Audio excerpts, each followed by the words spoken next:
Oke, baik teman-teman semuanya, selamat malam. Jadi dalam kesempatan hari ini kita ingin memperkenalkan untuk dashboard bengkel pintar ya teman-teman ya. Di mana dashboard bengkel pintar ini kita khususkan untuk teman-teman semuanya atau bisnismen semuanya yang memiliki bisnis usaha yang fokusnya lebih ke bengkel mobil bisa, kemudian bengkel motor.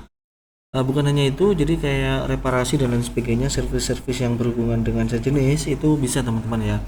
Di sini kita akan jelaskan fiturnya. Jadi kita ada di tampilan awal itu kita memiliki dashboard usaha, kemudian ada dashboard penjualan, daftar stok, ada tutorial di sini teman-teman semuanya bisa cek.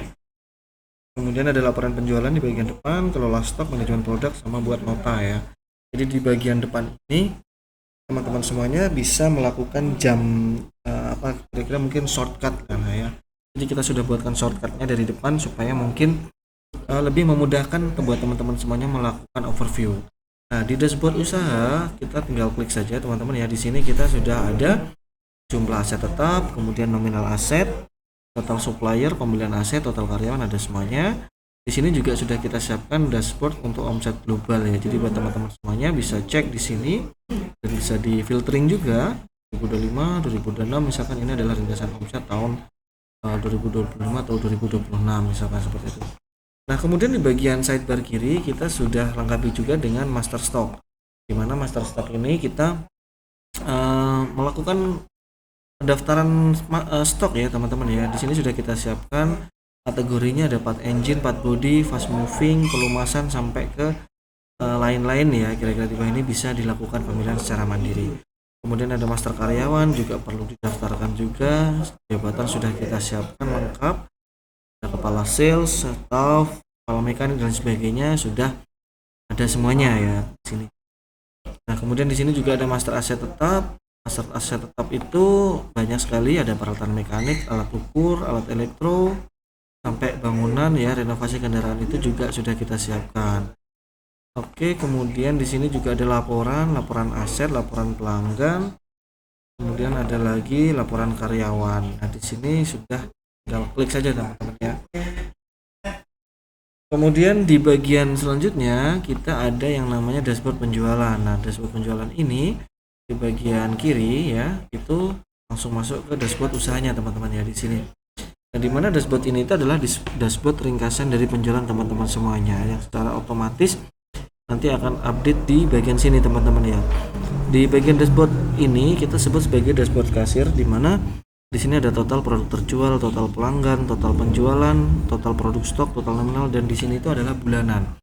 Jadi misalkan teman-teman semuanya di tahun 2025 bisa diklik di sini dan bulan Desember begitu, kira-kira itu bisa dilakukan filter secara mandiri juga di sini teman-teman ya. Nah, kemudian di sini ada input stok ya, kita input stok. Nah, dari master stok yang tadi sudah didaftarkan nanti akan masuk di jenis item ini teman-teman ya. Kan ini yang sudah kedaftar ada 2, part pelumasan sama fast moving. Nah, di sini teman-teman semuanya tinggal memasukkan saja misalkan nama itemnya apa. Ya, misalkan ini yang ini berarti sudah terdaftar ya di form master stock. Tapi kalau belum terdaftar di sini kita tidak sarankan menulis, tapi harus kembali ke master stock supaya didaftarkan supaya di sini muncul.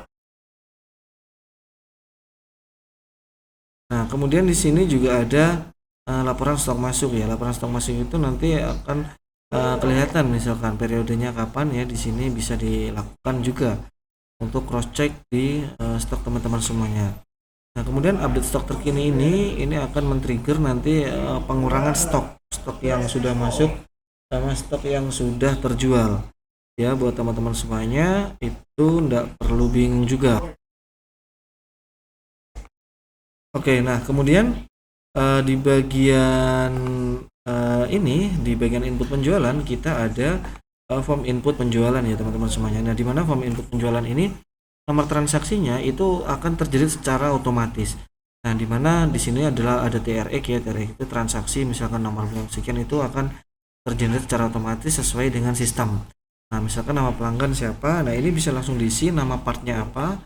Kalau nama partnya sudah terdaftar di input stock, nah teman-teman semuanya bisa langsung masukkan saja.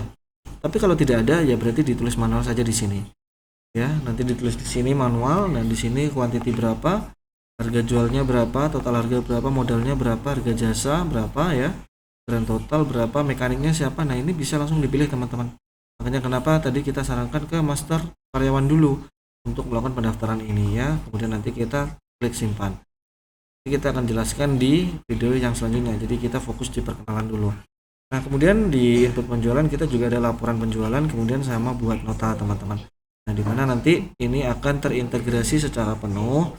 Teman-teman semuanya bisa lakukan pengecekan penjualan, kemudian pelanggannya ada berapa, total stok yang masih ada berapa. Nah, nanti akan terintegrasi secara otomatis.